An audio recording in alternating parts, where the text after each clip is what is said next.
আসসালামু আলাইকুম। দেখেন আজকে অনেক কাজের ভিতরে একটি চ্যানেল সার্ভিসিং করতেছি। তো আমার কাছে অনেকগুলো চ্যানেল রয়েছে। এগুলি সার্ভিসিং করতে হবে।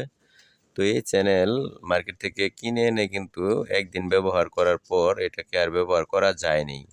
তো এটা যে সার্কিট থেকে খুলেছি এই ধরনের চ্যানেলগুলি কিন্তু অনেক সময় নষ্ট হয়। আরএফ লাইনের যে পিনটা থাকে ওই পিনটা। তো এটা সমস্ত কিছু খুলে দেখে মেপে নিলাম। তো দেখি ভালো। এটা কোনো বজ্রপাতে নষ্ট হয় নাই। কিন্তু তারপরে ছবি আসতেছে না। সার্কিটের সমস্যা সমাধান করলাম, তারপরে ছবি নেই। তখন এটা মিটার দিয়ে মেপে বের করলাম যে এটার যে ডিশের যে ফ্রিকোয়েন্সি লাইনটা রয়েছে আরএফ লাইনটা অরিজিনাল, এই লাইনটা ভিতরে ঢুকছে না। এটার নিচে যে সোল্ডারিংটা রয়েছে এই সোল্ডারিংটা একেবারে ফেটে গেছে। তো চ্যানেলটা কিন্তু সম্পূর্ণ ভালো। এই চ্যানেলটা ভালো থাকার কারণে কিন্তু এটার ভিতরে কোনো ধরনের বজ্রপাত অথবা কোনো ধরনের অতিরিক্ত ফ্রিকোয়েন্সি ঢুকতে পারে নাই, যার কারণে এটার ভিতরে আর নষ্ট হয় নাই। এখন এই চ্যানেলটাকে আমি সার্ভিসিং করব। সার্ভিসিং কিভাবে করলাম দেখেন, এটার যে অরিজিনাল আরএফ লাইনের যে পিনটা রয়েছে এই পিনটাকে আমি ঘষে একদম পরিষ্কার করে নিচ্ছি, যাতে করে এটাতে সোল্ডারিং করতে পারি। আর ভিতরে কিছু ছোট ছোট এসএমডি রেজিস্ট্যান্ট রয়েছে, এগুলিও চেক করেছি। তারপর এটার ভিতরে কিছু এসএমডি ফিউজ রয়েছে, ফিউজ, এই ফিউজগুলিকেও আমি মিটারের মাধ্যমে চেক করেছি। তো কোথাও কোনো পার্টস নষ্ট নেই। অবশেষে এটার যে ভোল্টেজের লাইনটা, এই ভোল্টেজের লাইনটাও আমি দেখে নিলাম যে 5 ভোল্ট ঢুকলে ভিতরে 5 ভোল্ট কি কোনো ড্রপ খায় কি না। তখন 5 ভোল্টও ড্রপ খায় না, তখন 5 ভোল্টও ভালো। তো 5 ভোল্ট যখন সার্ভিসিং করলাম তখন দেখলাম যে এটার ভিতরে আরও কোনো সমস্যা আছে কি না ব্যান্ডের মাঝে। তো ব্যান্ডগুলিও দেখলাম, চেক করলাম, ব্যান্ডগুলিও ভালো রয়েছে। তো একটাই সন্দেহে এটার যে ভিতরে ফ্রিকোয়েন্সি ঢুকে এই জায়গাটা সন্দেহ লাগলো, কারণ এই জায়গাটার ভিতরে কিন্তু অনেক সময় দেখা গেছে এটা এন্টিনিয়ারের মতো করে লাইনটা দেওয়া থাকে। তো এটার ভিতরে এমনভাবে দেওয়া, এটা সরাসরি ডাইরেক্ট পিনের সাথে পিন অ্যাড করে দেওয়া। তো এন্টিনিয়ারের মতো যদি সিস্টেমটা থাকতো তাহলে মনে হয় ভালো হতো, পিনটা লুজ করতো না। এমনকি লুজ করলেও আরএফ যে একটা ফ্রিকোয়েন্সি এটার মাধ্যমে কিছু ছবি আসতে পারতো, কিন্তু একেবারেই আসে না। এখন এটার পিনটা আমি সোল্ডারিং দিয়ে গুতিয়ে উঠিয়ে নিলাম, যাতে করে পরিষ্কারভাবে দেখতে পারি যে এটার সোল্ডারিং পিনটা কেমন হলো। তখন দেখি এটাকে পরিষ্কার করতে যাইয়া এটার পিনটা কালেকশন নেই। তো কালেকশনটা কিন্তু খুবই কাছে, দেখেন এখান থেকে এখানে জাম্পারিং করে দিলেই পারতাম, কিন্তু এটা জাম্পারিং করলে দেখা গেছে পরবর্তীতে আবার সমস্যা হতে পারে। এখন আমি এটাকে এমনভাবে সোল্ডারিং করলাম, এটা সম্পূর্ণ অংশ পরিষ্কার করে দিয়ে তারপর এটাকে আমি সোল্ডারিং করব। অনেক সময় আমরা কিন্তু এই ধরনের কাজকে অবহেলা করি এবং ফেলে দেই। মার্কেট থেকে নতুন চ্যানেল কিনে নিয়ে আসি, তখন কিন্তু দেখা গেছে মার্কেটে যে চ্যানেলটা আমি নিয়ে আসলাম এই চ্যানেলটা কিন্তু সুন্দর ফ্রিকোয়েন্সিতে কাজ করে না এবং ভালো ছবি রেজুলেশন আসে না। তখন কিন্তু আমরা সার্কিটটাকে গুতানোর চেষ্টা করি এবং দেখতে চেষ্টা করি যে এটার কোথায় কোন ধরনের ফল্ট হয়েছে। তো এগুলি যে অরিজিনাল যে চ্যানেলগুলি এগুলি কিন্তু খুবই ভালো এবং এই চ্যানেলগুলি কাজ করে নিলে আরও ভালো। তো এটার কিন্তু আপনি চাইলে সমস্ত কিছুই চেঞ্জ করতে পারবেন। এটার যে স্টিলের বডি থাকে সাইড সাইড দিয়া, এটার যে ভিতরে সার্কিট থাকে এগুলি চেঞ্জ করতে পারবেন। সামনে যে সকেটটা থাকে আরএফ লাইন লাগানোর জন্য এটাও চেঞ্জ করতে পারবেন। ইচ্ছা করলে আপনি এই চ্যানেলটাকে নতুনভাবেও বানাতে পারবেন, কিন্তু আপনার সময়টাকে দিতে হবে এটার মাঝে।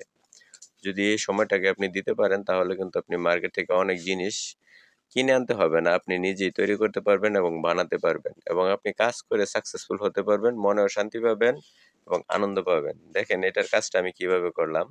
এটা কিন্তু খুবই সহজ একটি কাজ। আমি নাইফ দিয়ে পরিষ্কার করলাম, পরিষ্কার করে এটার যে সোল্ডারিংটা রয়েছে এটার সাথে এটা অ্যাড করব। তো অ্যাড করে দেওয়া হবে, তারপর কিন্তু এই চ্যানেলটা সার্ভিসিং করা হয়ে যাবে। তো এই কাজগুলি কিন্তু অনেকেই গুরুত্ব দেন না। গুরুত্ব না দিলে, এগুলিকে মূল্যায়ন না করলে কিন্তু অনেক ধরনের মুনাফা আমাদের হাত থেকে নষ্ট হয়। এমনকি ভালো জিনিসগুলি আমরা ফেলে দিই ডাস্টবিনে এবং এগুলি রিসাইকেল করার জন্য বিভিন্ন কোম্পানির লোকেরা এসে নিয়ে যায় এবং রিসাইকেল করে এই পণ্যটাই আবার আমাদের হাতে ধরিয়ে দেন এবং এটাই আমরা মার্কেট থেকে বেশি টাকা দিয়ে কিনে আনি। আশা করি বুঝতে পেরেছেন। আমার এই ভিডিওটি দেখে আপনাদের কেমন লাগলো অবশ্যই কমেন্ট করে জানাবেন। আর এটার যে সম্পূর্ণ কাজটা আমি আপনাদেরকে দেখাচ্ছি, দেখেন এটার যে সোল্ডারিংটা কিভাবে করলাম এটাও দেখাচ্ছি। এই কাজগুলি কিন্তু ক্রিটিক্যাল ভাবে খুব সুন্দর করে করতে হয় এবং এটার আশেপাশে অনেক ধরনের পিন থাকে। এই পিনগুলি যদি আপনি দেখে সোল্ডারিংটা করেন তাহলে শর্ট হওয়ার কোনো আশঙ্কা নেই। যার কারণে আপনি এই কাজটা করলে আপনার কাজটা অনেক সুন্দর হবে এবং এই কাজের বিনিময়ে কিন্তু আপনি ভালো একটি রেজাল্ট পেতে পারেন। রেজাল্টটা হলো ভালো ছবি এবং মার্কেট থেকে একটি কিনতে হলো না। এই কাজগুলি অনেকেই করে না, অনেকেরই অনেক সময় ব্যয় করে, জিনিস নিত্য নতুন আবিষ্কার করে এবং নিত্য নতুন চেঞ্জ করে, তাতে করে কিন্তু আমাদের লাভ হয় না। তাতে করে দেখা গেছে আমাদের পারিশ্রমিক হিসাবে পোষে না। কারণ একটা চ্যানেল চেঞ্জ করতে গেলে একটা লোক হাইস্ট বিল দেয় 500 টাকা বা 600 টাকা। তো একটা চ্যানেলের দাম হাই পাওয়ার চ্যানেল আপনারা তো জানেনই যারা কাজ করেন কত টাকা। আর যদি এই চ্যানেলটাকে আপনি সার্ভিসিং করে দেন তাতে করে যা দিবে তাই কিন্তু আপনার মজুরি হিসাবে পারফেক্ট থাকবে এবং লাভ হবে। দেখেন এটা পরিষ্কার করার পর এখানে আমি পিনটাকে আপনাদেরকে দেখাচ্ছি কত সুন্দরভাবে বেশি আছে, যে এটা কিভাবে পরিষ্কার করতে হয় এবং সোল্ডারিং করতে হবে। এই যে দেখেন কোথাও এটার কালেকশন জয়েন নেই। এটা কিন্তু অনেক ধরনের বড় ছোট্ট ডিশের কেবল রয়েছে, জ্যাক পিন রয়েছে। এগুলি যখন ব্যবহার করা হয় একের অধিক তখন এই সমস্যাগুলি দেখা দেয়। তো এই সমস্যাগুলি সমাধান করতেই আমরা চ্যানেল ফেলে দেই এবং চ্যানেলগুলিকে বাতিল করে দেই, যার কারণে মার্কেটে ভালো চ্যানেল থাকে না এবং আমরা পুরাতন চ্যানেল কিনে এনে মার্কেট থেকে আবার ব্যবহার করি, বারবার একই চ্যানেল ব্যবহার করি। আর আমরা যদি নিজেরাই এই কাজগুলি করতে পারি তখন কিন্তু আমাদের চ্যানেল আর কেনার প্রয়োজন হয় না। এখন এই চ্যানেলটি কাজের জন্য পারফেক্ট। তো আমি আপনাদেরকে এই চ্যানেলটি সার্কিটের মাঝে সোল্ডারিং করে ছবি দেখাবো, এটার কি রকম ছবি আসে। এটার ছবি আশা করি ভালো আসবে এবং এটার যে ভিতরে আমি কাজটা করেছি এই কাজের পরবর্তীতেও একটা কয়েল আমি এখানে তৈরি করে দিয়েছি এই যে এই লাইনের মাঝে। এটা আমি আপনাদেরকে দেখাই নাই কারণ এটা অন্য আরেকটি ভিডিওর মাঝে দেখাবো।